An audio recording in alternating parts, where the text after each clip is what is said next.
Hey everyone, Brian with WorkshopAddict.com. We do a lot of maintenance on all of our own small equipment, our lawn mowers, our side-by-sides, all of the cars that you see in the shop. We like to change the oil and know that we have the exact oil that we want in everything and that we've maintained it the way we'd like it. It's easier for us to question what we did to something than question what someone else did. And it's just, I guess, ingrained in us. We change our own oil. Not everybody does it. But if you are interested in taking care of your own stuff, or maybe you do now, and you have a small snowblower, a gas-operated lawnmower, a side-by-side, or anything like that that might be a pain in the butt to change oil in, looking at one of these oil extractors is definitely the way to go. This is our old Pella 6000. If you've ever had a VW diesel, this is the only way that you really changed oil. You dropped the tube through the dipstick hole and you pumped her out. And that was how you did it in a VW, and probably still is. Now you can do that in boats and different things, but we've upgraded a little bit. We have a Lumax LX 1311 fluid extractor. This is a 1.6 gallon. And the reason why we did this is because this is a much better pump. There's a lot more suction created with this unit. It's faster, and it has different tips. You can even see by the size of the hose on the Pella, it's very small, and when you compare it to the size of the hose on the Lumax, it's much larger, it's faster, it's easier. So what we're gonna do is quickly go through how we would change the fluid on one of our lawnmowers. You always make sure that you warm it up. The oil has to be warm. That helps to get the particulates in the oil so they're not settled, and it also helps the oil thin out a little bit so it comes out. Lumax on their book says don't get the oil hotter than 167 degrees. That would be pretty tough, but in sports cars, if you were out just running a quarter mile and ragging on the thing for a while, I could see that you could do it after a long ride.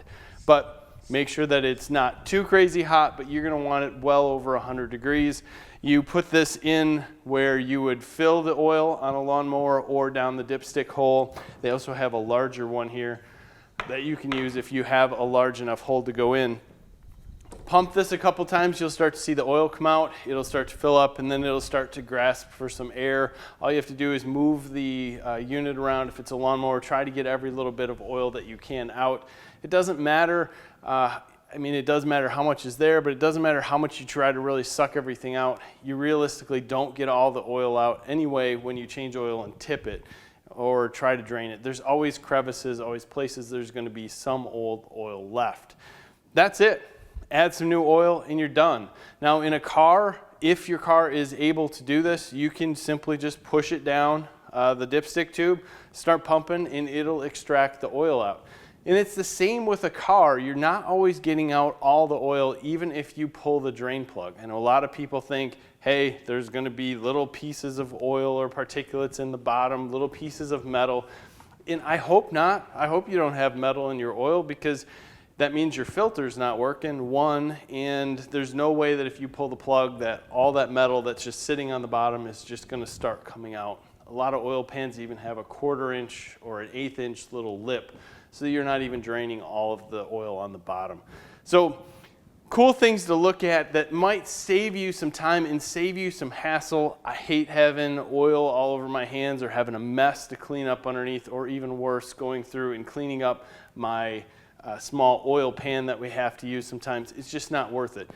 If you work on cars a lot, these are cool, because if your master cylinder is a little bit too full, or you're going to do a brake job and you want to take out some of the master cylinder fluid, you can use this. You can use it in a transmission if you want to try to remove some fluid and you don't want to drop the whole pan, create the mess, you use this. There's all kinds of places that you use these tools, and they all save you time and they all save you money, and realistically they save you a huge mess. So check these guys out. Both of them are good units, and I would really probably go towards the Lumax just because it's a lot faster. If you're working on boats or anything like that, you got thicker oil and you want to have a little bit more suction. But again, back in the day, about 2006, 2007, when we had VWs, this Pella was pretty much all that was out there. So again, I'll have some links in the description. Thanks for your time, guys. Make sure you give us a like in this video and subscribe. Also, follow us on Instagram and Facebook. Thanks for your time. Have a great day.